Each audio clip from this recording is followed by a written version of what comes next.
Heath Ledger's passing in 2008 was a shocking loss at just 28 years old. The talented Academy Award winner had a bright future ahead, with memorable roles as the brooding Joker in The Dark Knight and heartfelt performances in Brokeback Mountain and A Knight's Tale. His death left a profound void in the hearts of fans and the film industry, as it was hard to reconcile his immense talent and potential with the reality of his demise. Heath Ledger began his acting career at school with small roles in Australian films and television. At 19, he moved to Los Angeles, gaining attention with his role in the 1999 romantic comedy 10 Things I Hate About You. His star continued to rise with performances in The Patriot and Monsters Ball. However, it was his portrayal of Ennis Del Mar in Brokeback Mountain in 2005 that truly showcased his talent. Critics described his performance as mesmerizing, with the New York Times praising his deep connection to the character. Ledger received an Academy Award nomination for Best Actor at the age of 26 for his role in that film, making him one of the youngest nominees in history, although he did not win. The film also brought him happiness in his personal life after meeting actress Michelle Williams on set. The couple settled in Brooklyn together and welcomed their daughter, Matilda Rose, in late 2005. To his devoted fans, it seemed he had reached the pinnacle of success, both personally and professionally. However, behind the sparkling exterior, a very different reality existed. Ledger's personal life was falling apart, marked by increasing substance abuse and a constant struggle with insomnia that often left him with just 2 hours of sleep each night, and despite his professional success, he was in turmoil. In 2006, Michelle Williams had asked Heath to move out of the home in Brooklyn they shared with their daughter. Despite the split, Heath tried to see Matilda as often as he could and was devoted to her. In 2007, while preparing for the role of the Joker, Heath Ledger isolated himself in a London hotel for a month. During this time, he kept a diary and experimented with different voices to immerse himself in the character. He gave a candid interview to Sarah Lyle, published in the New York Times on November 4, 2007. In the interview, Ledger discussed his struggles with insomnia, particularly while preparing for his role as the Joker in The Dark Knight. He described the role as physically and mentally draining, explaining that his interpretation of the Joker was a psychopathic, mass-murdering schizophrenic clown with zero empathy. This intense process worsened his existing insomnia, and he told the New York Times, "Last week, I probably slept an average of 2 hours a night. My body was exhausted, but my mind wouldn't stop. On one particularly desperate night, he took Ambien, but still couldn't sleep." Before returning to New York in January 2008, Heath was dealing with a respiratory illness and had informed his co-star from the Imaginarium of Dr. Parnassus, Christopher Plummer, about his ongoing sleep difficulties. Plummer noted that Ledger's condition persisted, suggesting that he might have had walking pneumonia. His friend and dialect coach, Gary Grenell, who lived with Heath during his final weeks, often found him wandering the apartment at night. Grenell would encourage him to go back to bed, but Ledger would reply, "I can't sleep, man." Grenell noticed that Ledger was struggling with the end of his relationship with Michelle Williams and felt deeply unhappy and missed his family and young daughter.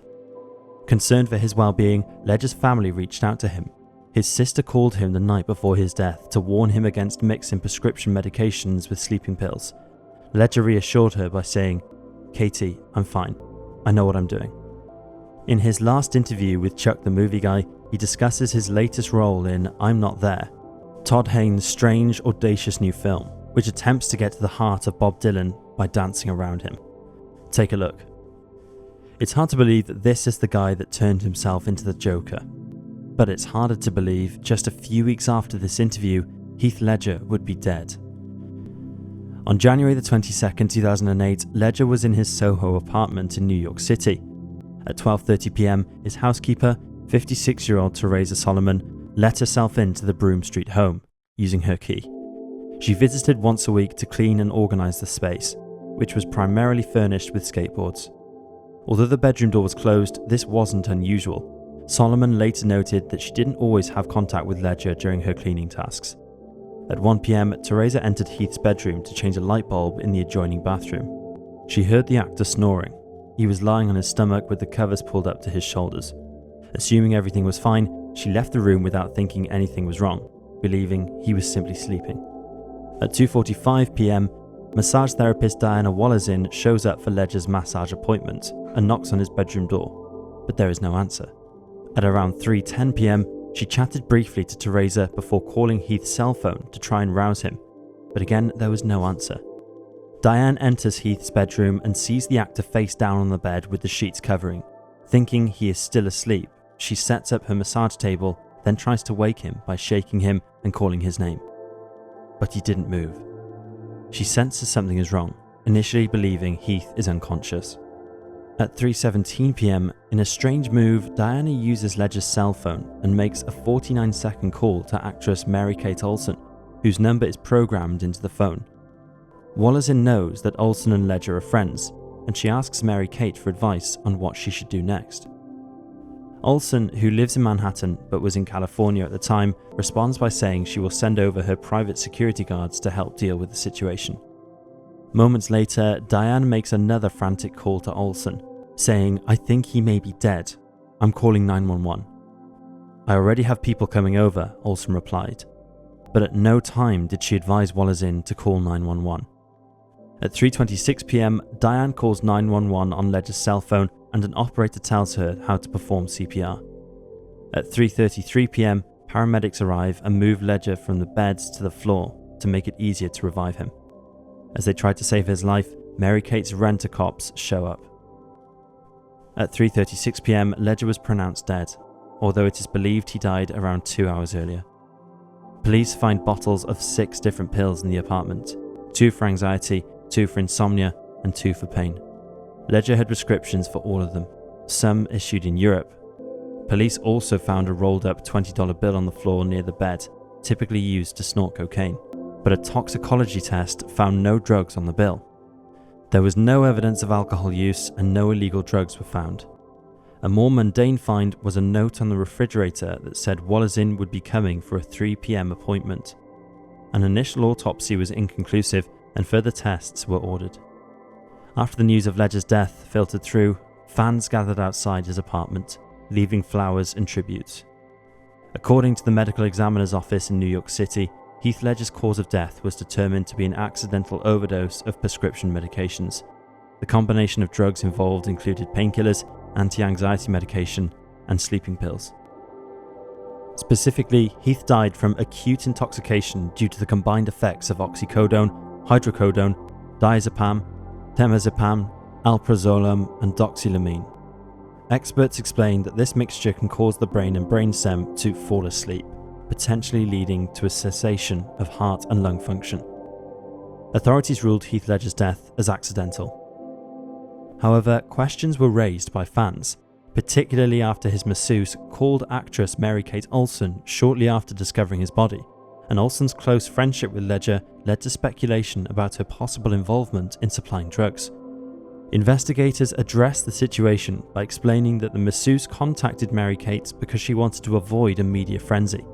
She also mentioned, without further elaboration, that there was a mutual relationship among her, Mary-Kate, and the Australian-born actor.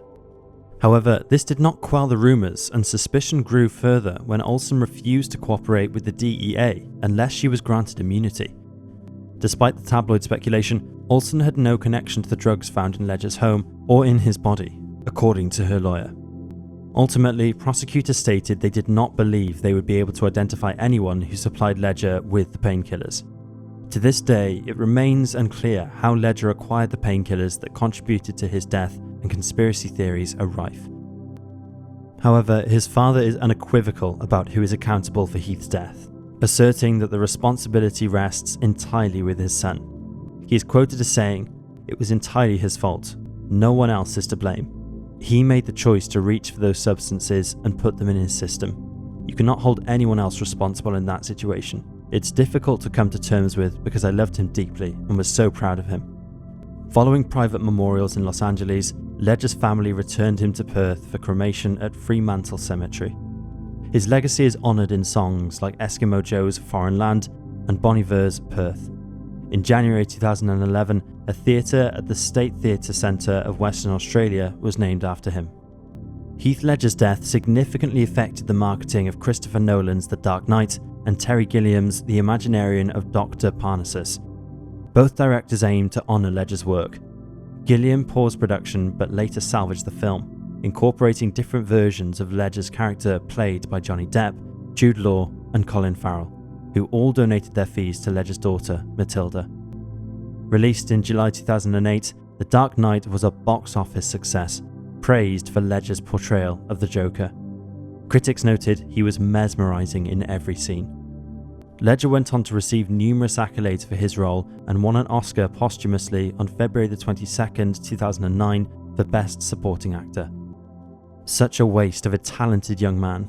His death left his family, friends and fans devastated, and a little girl without her daddy.